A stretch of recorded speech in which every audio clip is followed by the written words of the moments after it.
Киото шаарындагы тыюу салынган бөлмө.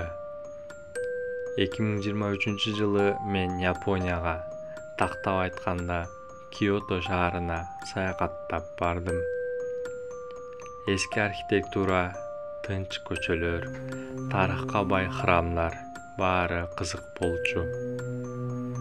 Бир япон досум мага курулганына 300 жылдан ашкан эски рёканда, тактап айтканда гостиницада түнөп көр деп сунуштады. Ал рёкан мурда самурайлар жашаган жер экен.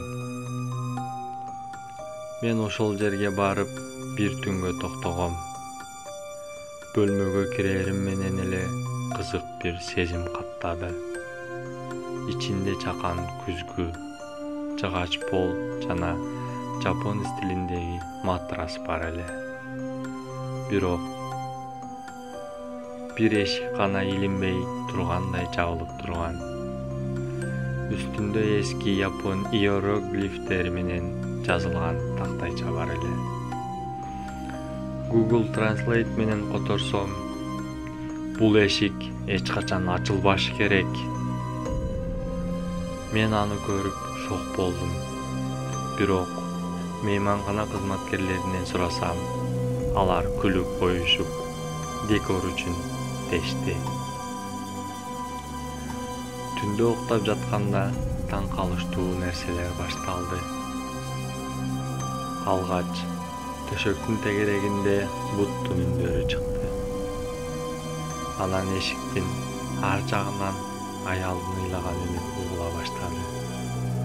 Муну элестеп ойлодум. Бир маалда так ошол эшик акырын ачылып жатты.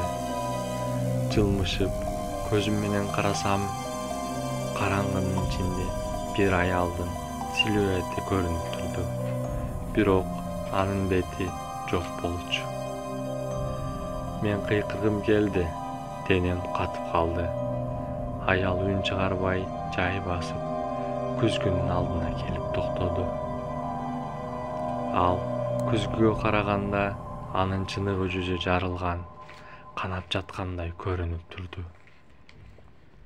Мен карап тура бердим. Күзгүдөгү элес бир маалда мага түз карап, "Сен менин ордумда уктадың", деди да жок болуп кетти. Мен ошол замат чуркап чыгып, мейманкананын кызматкерлери менен таң атканча отурдум. Алар мени таң калып карап, "Сиз кайсыл бөлмөдө жайгаштыңыз эле?" деп сурашты.